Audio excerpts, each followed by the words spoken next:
करके जा चुके थे। इनके बीच में हमने ना एक भी व्यक्ति का ना हमने घर से हटाया, न किसी की ऐसी जमीन ली है कि जो यहाँ पर रहता हो। ऐसा एक भी व्यक्ति की जमीन नहीं ली गई है। जो यहाँ कोई भी नहीं रहता था, उन लोगों की जमीन को इकट्ठा करके हमने प्लांटेशन शुरू कर दिया, सारे काम शुरू कर दिए।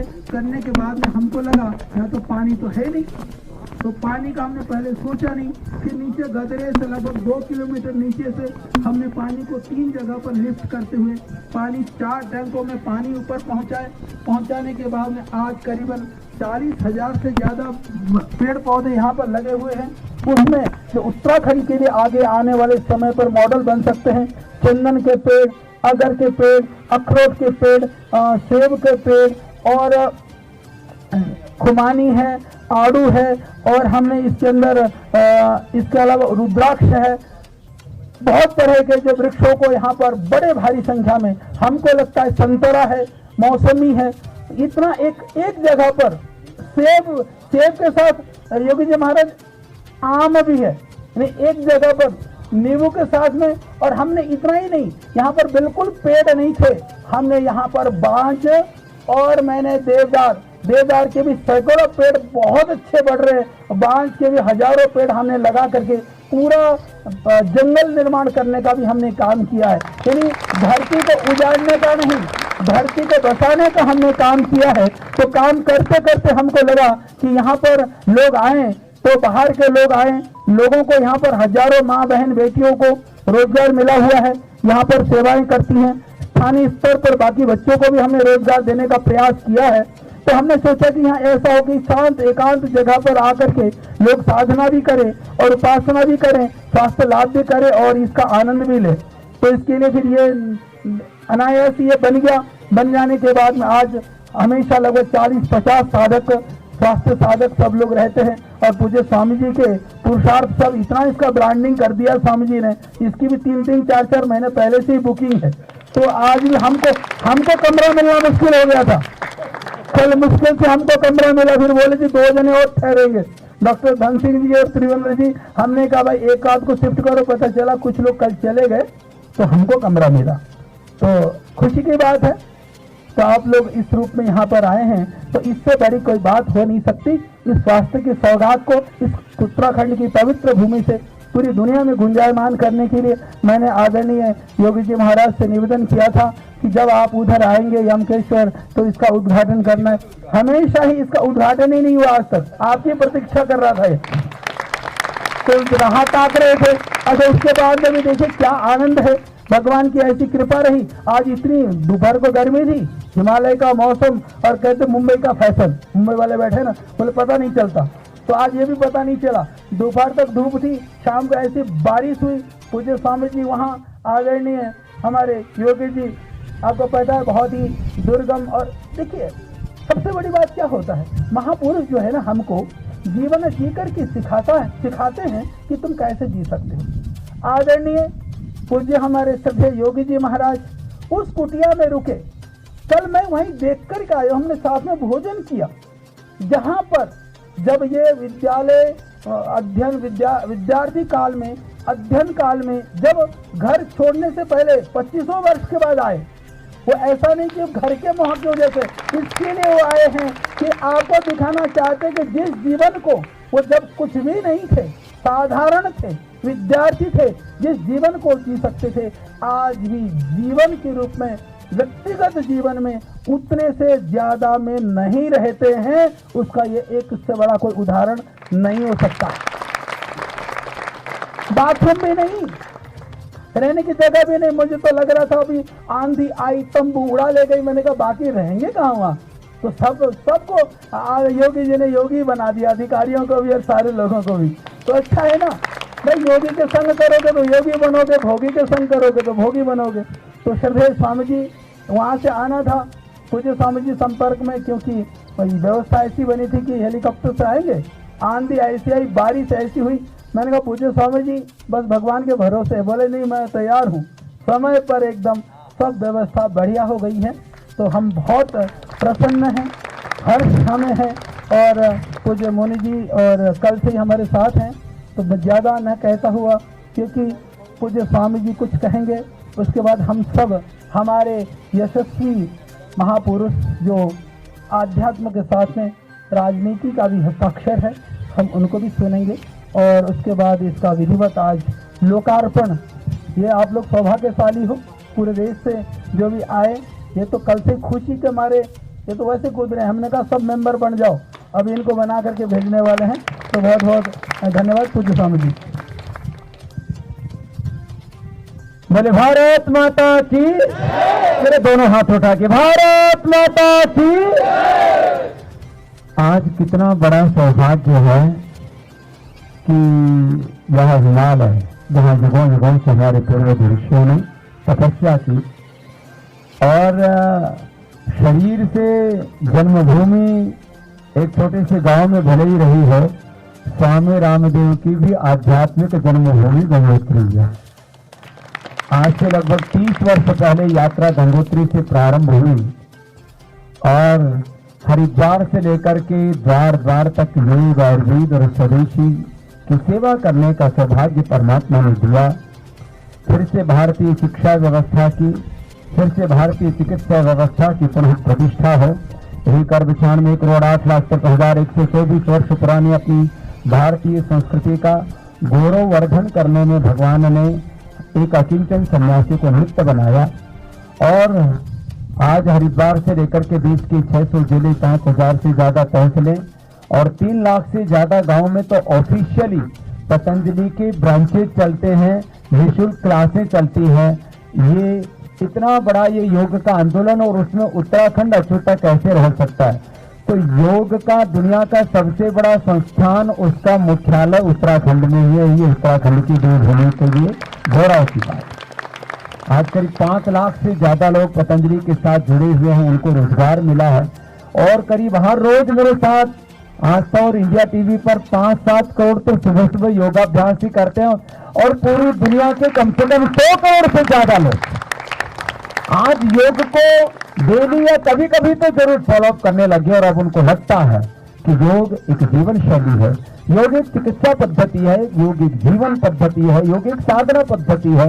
ये रोग मुक्ति का साधन है, ये मुक्ति का जीवन के निर्माण का और निर्वाण का साधन है। उस योग के पथ पर चलते चलते श्रद्धेय आचार्य श्री हमारे इस युग के एक योगी महायोगी के जन्मभूमि पुण्यभूमि के पास ही यहाँ पर झंडा गाड़ दिया।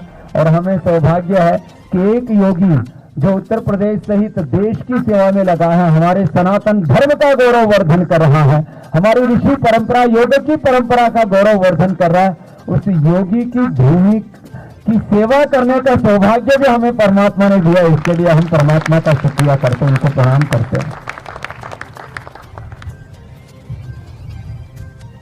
हमारे श्रद्धेय योगी जी एक तरफ अपने अध्यात्म धर्म का, दूसरी तरफ अपने राज धर्म का, अपने राष्ट्र धर्म का एक साथ पालन करना, यह लोगों के लिए एक सपना था कि एक योगी, एक विरक्त, एक सन्यासी, अध्यात्म को जीने वाला, तपस्या करने वाला एक महामानव कैसे राज धर्म को निभा पाएगा। कोरोना काल में श्रद्धेय योगी जी के पिताश्री का प्रयाण हुआ। महाप्रयाण पर, उनके निर्वाण पर भी पूज्य मुनि जी हम गए, हमने अंत्येष्टि किया, पिताश्री के लिए प्रार्थना की, उनके भगवत शरणागति के लिए। और योगी जी राष्ट्र की सेवा में लगे हुए थे। एक सन्यासी जिसके लिए वेदों में कहा भद्रमिच्छन्तरेष्यः स्वर्गदः तपो दीक्षामुपनिषेदग्रे ततो राष्ट्रम बलम ओजस्य जातम तदस्मै देव उपसंनमन्तु। सन्यासी कौन होता है? जिसके वैयक्तिक जीवन में तप और जिसके सार्वजनिक जीवन में वैभव होता है। सार्वजनिक जीवन में जो वैभव के लिए पुरुषार्थ करता है वो सन्यासी होता है। वैयक्तिक जीवन में नितांत तपस्या में जीते हुए, अपरिग्रह का पालन करते हुए एक अकिंचन सन्यासी की तरह पूर्ण त्याग का जीवन जीते हुए और उत्तर प्रदेश सहित पूरे देश को खुशहाल देखने के संकल्प के साथ जो 18 घंटे पुरुषार्थ करते हैं, उनका नाम पूज्य श्रद्धेय आदित्यनाथ योगी है। ये हमारे लिए एक गौरव की बात है कि एक ऐसा सन्यासी जो अपने अध्यात्म धर्म को, अपने ऋषि धर्म को, अपने सनातन धर्म को जीता हुआ और जो अपनी राज धर्म राष्ट्र धर्म को प्रामाणिकता से निर्वहन कर रहा है। अब तो पूरे देश में योग के अनुशासन के साथ, शासन के साथ, राशन के साथ क्या क्या उसमें कितने शब्दावली जोड़ते चले जाओ। माने अपराधियों को सबक कैसा सिखाना है तो उसके लिए भी एक नया कीर्तिमान बना दिया। ठीक है, जो शास्त्र में लिखा परित्राणाय साधूनाम विनाशाय च दुष्कृतां धर्म संस्थापनार्थाय संभवान युगे युगे को, और जो वेदों में कभी उद्घोष किया था इंद्रम वर्धन तत्र कहवंत विश्व मार्यम अपघ्न तो अरावण, उसको व्यवहारिक धरा पर जिन्होंने अपने दृढ़ संकल्प से, जिसके लिए मैं बार बार कहता हूं विकल्प रहित संकल्प और अखंड प्रचंड पुरुषार्थ करते हुए अपने कर्तव्य का पूरी प्रामाणिकता से निर्वहन करना, बिना किसी भय के, बिना किसी पक्षपात के, और एक मिसाल कायम कर देना, एक उदाहरण, एक नजीर कायम कर देना कि लोग अपराध करने से 100 बार सोचें। एक वक्त था कुछ वर्ष पहले तक उत्तर प्रदेश के बारे में न जाने कैसे लोगों के दुराग्रह देश में तैयार हो गए थे, जो भगवान राम की, भगवान कृष्ण की, जो अनेक कोटि कोटि ऋषिमुनियों की जन्मभूमि, भगवान शिव की भूमि है, जो गंगा की पावन भूमि है, ऐसे उस उत्तर प्रदेश के बारे में न जाने कैसे कैसे लोगों ने स्लोगन घड़ रखे थे। उस उत्तर प्रदेश में एक शासन का, एक आत्मानुशासन का, एक सुशासन का एक बहुत ही आदर्श कीर्तिमान हमारे श्रद्धेय योगी जी ने बना करके हम सबको गौरवान्वित किया। देखो भाई, हम तो दो तरह से हमारे श्रद्धेय योगी जी पर गौरव करते हैं। एक तो हमारा कम से कम भारतीय राजनीति की परंपरा में माने एक राजनीतिक शुचिताओं और आदर्शों का जो हमारे उच्च मानदंड है उनका पालन करते हुए कम से कम भारत की राज धर्म में योगेश्वर श्री कृष्ण के बाद कोई योगी तो आया जो राजनीति में भी योग धर्म को निर्वहन कर रहा।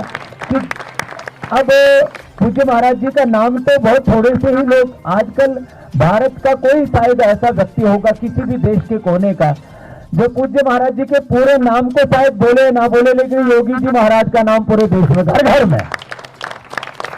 तो कम से कम एक योगी आत्मानुशासन में रहता हुआ सुशासन भी देश को दे सकता है, इसके लिए हमें तो बहुत गौरव। और दूसरी बात यह है कि भगवे को लेकर के न जाने कैसे कैसे जो विधर्मी लोग हैं, जो भारत और भारतीयता के विरोधी लोग हैं, जिनको फूटी आंख अपनी सनातन संस्कृति नहीं तो आती, जो सुबह से शाम तक इस भारत की ऋषिभूमि को पोसते रहते हैं, उनकी आंखों में थोड़ा भगवा चिढ़ता तो जरूर है।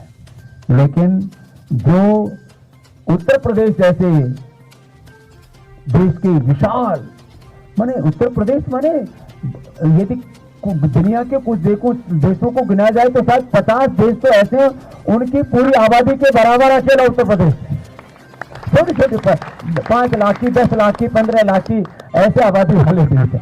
और उसमें 2 बार एक यशस्वी मुख्यमंत्री के रूप में, वह भी एक प्रचंड बहुमत के साथ में, और सारे तमाम झंझावातों और संघर्षों और अलग अलग प्रकार के जो लोग सोच, कई प्रकार के मंसूबे जो पाले हुए थे उन सबको एक तरफ धकेलते हुए और भगवान के अनुग्रह से इस देश के करोड़ों लोगों की प्रार्थनाओं के बल पर और अपने अखंड प्रचंड पुरुषार्थ के बल पर हम सबका गौरववर्धन कर रहे हैं।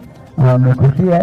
और जब ये पतंजलि वेलनेस सेंटर बनके तैयार हो गया था तभी से हमने अपनी प्रार्थना, हमने अपनी अर्जी दे रखी थी कि हमारे पूज्य योगी जी महाराज ने कहा था कि जब मैं उधर आऊंगा तो जरूर आऊंगा।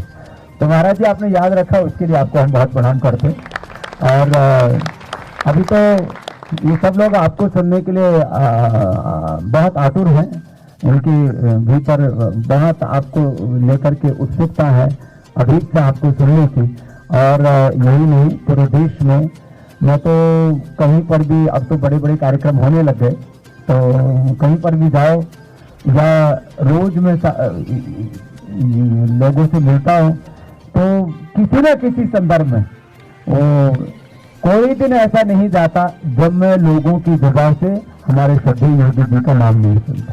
तो इतना प्यार इस देश के करोड़ों करोड़ों लोग आपके लिए प्रार्थनाएं करते हैं और आपके प्रति एक गहरा अनुराग रखते हैं। और यहाँ यद्यपि एक योगी तो सारे संसार के कल्याण के लिए होता है, और गोरख पीठ जो हमारी योगियों की परंपरा की एक सर्वश्रेष्ठ पीठ है, और योग की परंपरा के ये विभिन्न घटक हैं, कोई भिन्न मार्ग नहीं।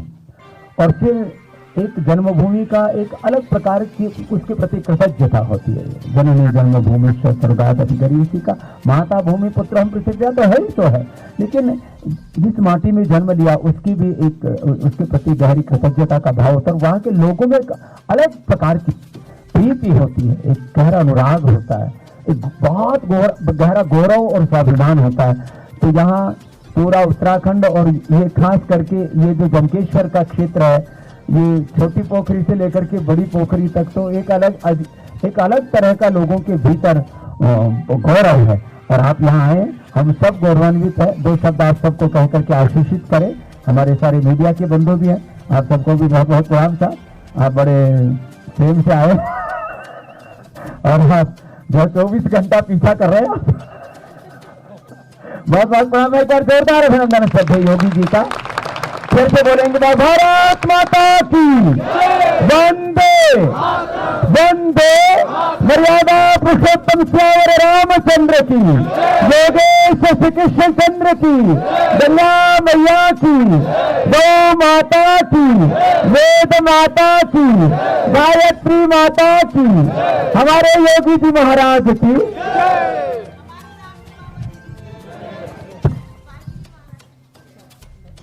प्रदेश स्वामी जी,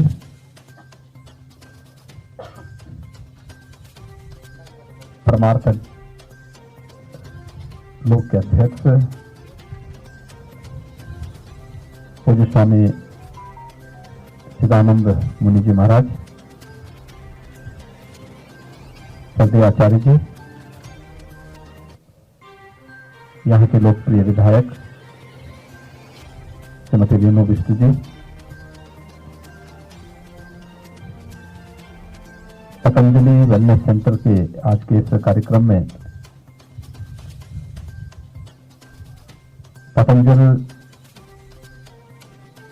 पेड़ से जुड़े हुए सभी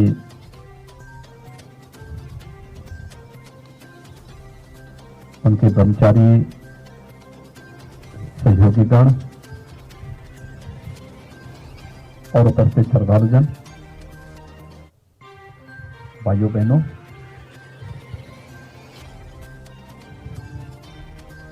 जंगल में मंगल, और यह यहां पर इस पोखरी में मुझे आज देखने को मिल रहा है।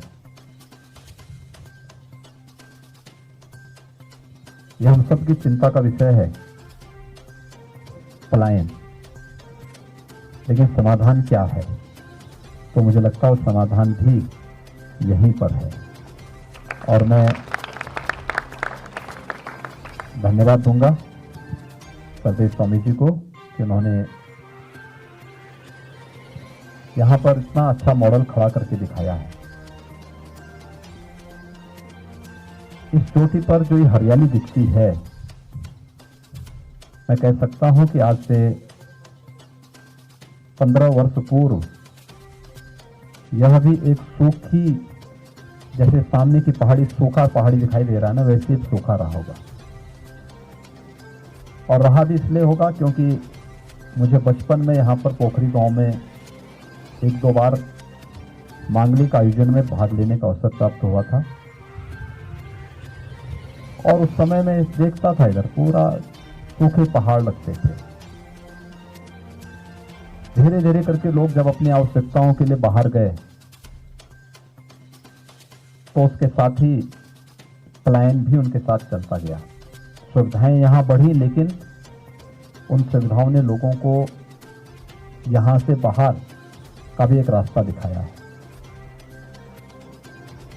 लेकिन ये जो मॉडल है पतंजल वेलनेस सेंटर का, उत्तराखंड में या जिन क्षेत्रों में पलायन की समस्या हमारे सामने एक चुनौती है, ये चुनौती केवल अपनी धरती से छूटने का नहीं है, यह राष्ट्रीय सुरक्षा के लिए भी एक चुनौती है। और उस दृष्टि से यहां के लिए जो सबसे अच्छा माध्यम बना है, ये अलग अलग संस्थाएं अलग अलग क्षेत्र में काम करना प्रारंभ करेंगी। न केवल ये पूरा क्षेत्र एक बार फिर से मेडिसिनल प्लांट के लिए, हर्बल प्लांट के लिए, वेलनेस सेंटर के लिए, देश और दुनिया के लिए आकर्षण का यानी हेल्थ टूरिज्म का एक नया सेंटर बन सकता है। बल्कि व्यापक पैमाने पे रोजगार का सृजन भी स्थानीय नागरिकों को यहीं पर अपने घर पर ही उपलब्ध कराने में बड़ी भूमिका का निर्वहन कर सकता है। और ये जो मुझे देखने को मिला है, यहाँ पर सुनने को मिला है, वह उसका एक उत्कृष्ट रूप है। ये सचमुच यहां पर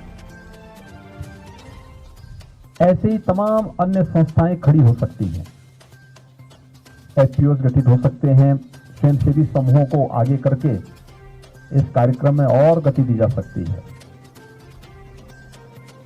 आप यहां पर देख सकते हैं, जो भी यहां पर स्वामी जी और आचार्य जी बता रहे थे, यहां पर चंदन भी है।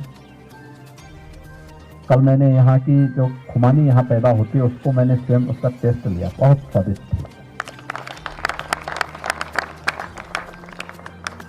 आप सोच सकते हैं कि इतनी ऊंची चोटी पर पानी पहुंचाना और फिर यहाँ के माध्यम से इस वनीकरण की योजना के साथ साथ जो प्रोडक्ट है, ये सभी न केवल हर्बल प्रोडक्ट है बल्कि एक जैविक भी है। कोई फर्टिलाइजर नहीं, कोई केमिकल नहीं, कोई पेस्टिसाइड नहीं, विशुद्ध रूप से जैविक पद्धति से कैसे उसका उत्पादन होना है। आप यहाँ के इस बेहतरीन जलवायु को देख रहे होंगे। याद करिए, ब्रिटिशर अपने समय में अगर कोई व्यक्ति ट्यूबरकुलोसिस से पीड़ित होता था तो उसके लिए किसी पहाड़ी हिल स्टेशन पर ही उसको भेजा जाता था उपचार के लिए। ज्यादातर जो उस समय टीबी हॉस्पिटल थे वह ऐसे स्थानों पर होते थे जहां पर सामान्य आबादी से दूर लेकिन अच्छी जलवायु हो। आप अनुभव कर सकते हैं यहाँ की जलवायु कितना सुहावना है। यहाँ पे हाँ, यहाँ पे तो आज इस समय 15 से 20 के बीच में टेम्परेचर होगा। और वैसे भी दिन में धूप भले हो लेकिन सुबह और शाम का मौसम तो अपने आप ही सामने हिमालय दिखाई देता है। अपने आप में किसी व्यक्ति के लंग्स थोड़ा प्रभावित भी होंगे ना, यहां पर आकर अपने आप ठीक हो जाएंगे। इसे अगर कहीं कोई समस्या है भी तो समस्या अपने आप इस बेहतरीन जलवायु में ठीक हो जाएगी। और यहाँ के इस क्षेत्र में एक अच्छा मॉडल खड़ा करने के लिए मैं स्वामी जी को उनके इस साहस के लिए उनका अभिनंदन करूंगा और उनको धन्यवाद भी दूंगा, क्योंकि ये अपने आप में यही पुरुषार्थ है। व्यक्ति ने चैलेंज स्वीकार किया कि जो गांव है, पोखरी छोटी बड़ी जितनी आसपास की बस्तियां हैं, गांव हैं, आज से नहीं सैकड़ों वर्षों से बसे हैं। सैकड़ों वर्षों से पीढ़ी दर पीढ़ी बसते चले आ रहे हैं। कभी यहां पे जितने खेत थे इन सब में खेती होती थी, ट्रैक्टर नहीं थे, बैलों से होती थी। लोग यहां पर अलग अलग फसल बोते थे। यहां पे दलहन भी होता था, यहां मड़ुआ भी होता था, यहां पर तमाम अन्य चीजें होती थी जो आज हमें मैदानी क्षेत्रों में बहुत महंगे दाम पर भी नहीं मिल पाती है। प्रोटीन से युक्त बहुत अच्छी अच्छी दालें यहाँ पैदा होती थी, लेकिन लोगों ने बाद में छोड़ दिया। लोगों के पास अपने आवश्यकता की पूर्ति उनके दूसरे कार्यों से हो जाता था, तो लोगों ने खेती बाड़ी से पलायन करना शुरू किया। और आज स्थिति क्या है कि पहाड़ खाली होते जा रहे हैं, काफी बड़े पैमाने पर हुए हैं। सरकार ने बेहतरीन प्रयास किया है, लेकिन इसमें केवल सरकार ही नहीं बल्कि जब तक स्वयंसेवी संगठन, धर्मार्थ संगठन भी उसके बीच में आकर के इस राष्ट्रीय कार्य के साथ नहीं जुड़ेंगे। और सबसे बड़ी बात तो ये, इस पहाड़ी की चोटी पर 2 किलोमीटर नीचे से पानी पहुंचाना, क्योंकि जब स्वामी जी ने भी और आचार्य जी ने मेरे सामने इस बात को कहा कि हमने पोखरी में ऐसा बनाया है, मैं सच में कई वर्षों के बाद आया, तो मैं आश्चर्यचकित था। क्योंकि मुझे यहाँ पर, मैं आपको बता रहा हूँ ना, मैं बहुत पहले बचपन में, मुझे लगभग आज से 35-40 साल पहले यहाँ मुझे 1-2 मांगलिक कार्यक्रमों में आने का अवसर प्राप्त हुआ था। और तब मैं सोचता था कि वहाँ तो पानी है ही नहीं, तो वहाँ पे कैसे सब काम हो पा रहा है। मैंने पूछा, मैंने कहा पानी कैसे है, तो इन्होंने कहा नहीं, हम लोगों ने नीचे चेक डैम बना रखे हैं, वहाँ हम लोगों ने कुंड बनाए हैं, फिर वहाँ से पानी लेकर के आते हैं, फिर अलग अलग जगह हम लोगों ने स्टोरेज करके फिर उसको हम ऊपर तक पहुँचाए हैं। यह पर्वतीय क्षेत्र के लिए और प्रधानमंत्री जी का जो सपना है एक हेल्थ एंड वेलनेस सेंटर का, उस दृष्टि से, और दूसरा हर घर नल की योजना के साथ। मैं कल यमकेश्वर गया था, बहुत दिनों के बाद मुझे वहां जाने का अवसर प्राप्त हुआ था, और मैं बता रहा था, हम बचपन में थे, आज से 35-40 साल पहले यमकेश्वर में शिवरात्रि के अवसर पर मेला लगता था। उससे पहले वहां पर जन्माष्टमी के अवसर पर भी बड़ा भव्य आयोजन होता था। स्कूली कार्यक्रम भी होते थे, और इसी मई जून के महीने में हम लोग जाते थे तो हमें वहां पर 2 फुट पानी मिलता था, जहां पर हम लोग कपड़े उतार करके स्नान करते थे नदी में। कल मैं गया था, अभी ये मई की शुरुआत है, मुझे पानी की एक बूंद नहीं दिखाई दी वहां। जहां 2 फुट पानी होता था, हम लोग डुबकी लगाते थे, ऊपर से पहाड़ी की चोटी से कूद करके नीचे आते थे, और आजकल वहां पे पानी नहीं था। ये चीजें दिखाती हैं कि पहाड़ की जवानी ही नहीं जा रही, पहाड़ का पानी भी यहां से धीरे धीरे करके जा रहा है। जल संरक्षण के लिए भी विशेष अभियान को आगे बढ़ाने की आवश्यकता है, और जल संरक्षण के लिए वृक्षारोपण, चेक डैम बनाना, रेन वाटर हार्वेस्टिंग की बेहतरीन व्यवस्था, देसी व्यवस्था को लागू करना। इन पहाड़ी क्षेत्रों में खेतों को बंजर न रख करके जुताई करके, जिससे पानी पहाड़ के अंदर जाए और फिर वह वनस्पतियों को वहां से आगे बढ़ने का अवसर दें, और ये वनस्पतियां फिर हरा भरा करके पानी को अपने ऊपर सोख करके आवश्यकता के अनुरूप फिर उसका विसर्जन भी करें। ये प्रक्रिया अपने आप में एक इकोसिस्टम बनता है, और जब ये चलेगा तो ये पूरा क्षेत्र न केवल मानवीय सृष्टि के लिए बल्कि तमाम जीव जंतुओं के लिए भी एक बेहतरीन शरणस्थली बनेगा। अभी तो वेलनेस सेंटर के बेहतरीन केंद्र के रूप में हमें इसमें विकसित करके आरोग्यता की, संपूर्ण आरोग्यता के लक्ष्य को प्राप्त कर पाएंगे।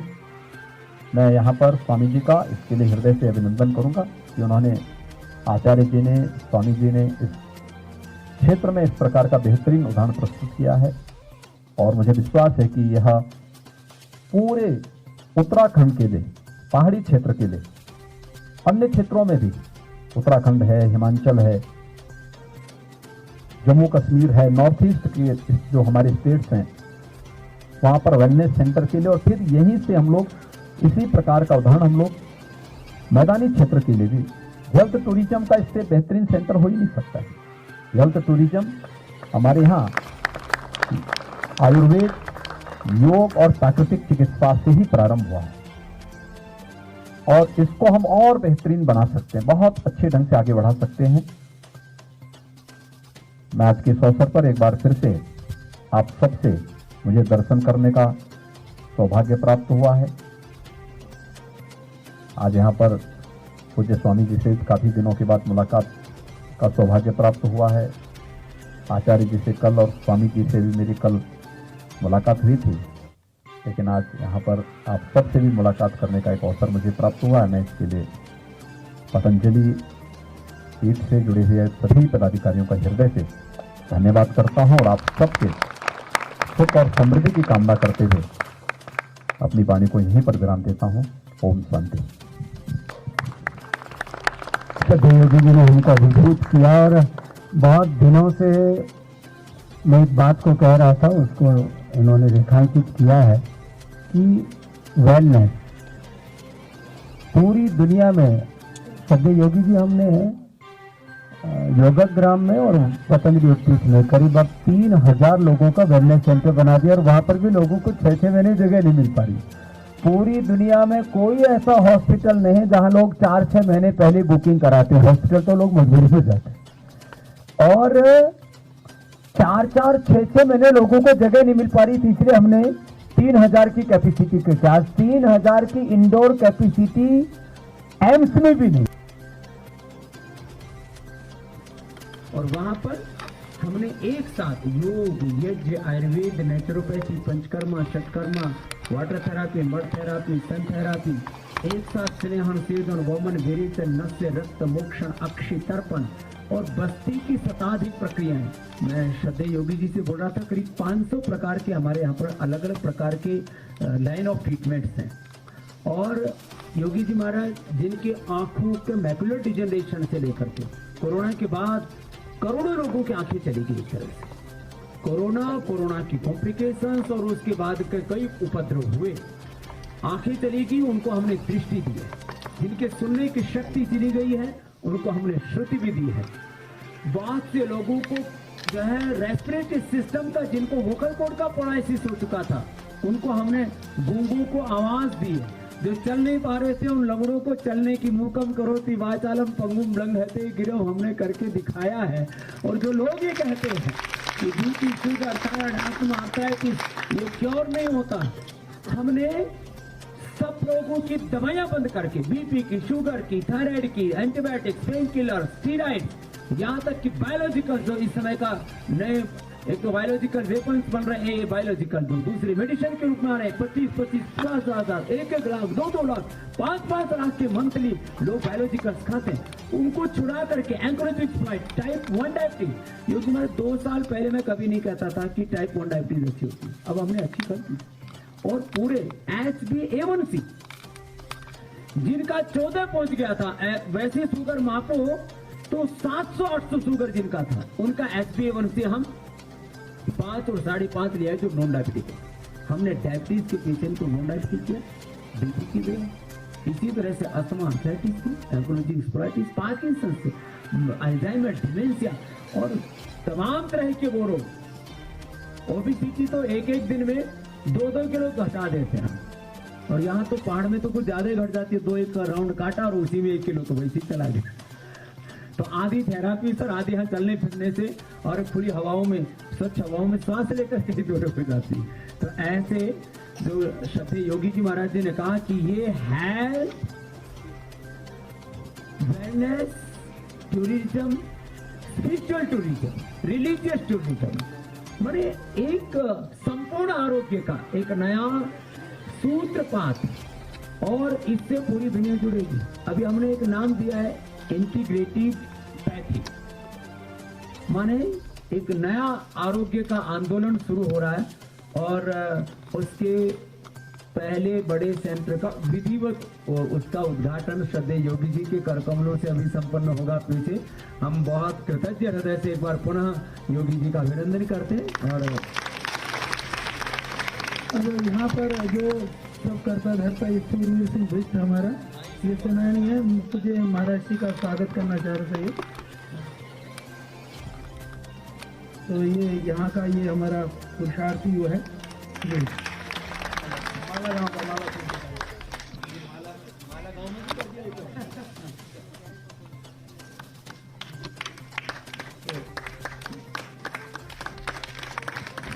हमारे ब्रह्मचारी नीचे से कि योगी जी आ रहे हैं तो हमको सबको लेके नहीं आ सकते थे। करीब 1000 तो छोटे बच्चे, 1000 बड़े बालक।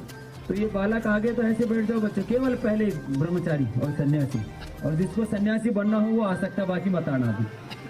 तो सन्यासी ऊपर बैठ जाओ बेटा, ऊपर सन्यासी ऊपर बैठ जाओ, उधर मुंह करके ऐसे। ब्रह्मचारी नीचे बैठ जाओ, आप भी आ जाओ।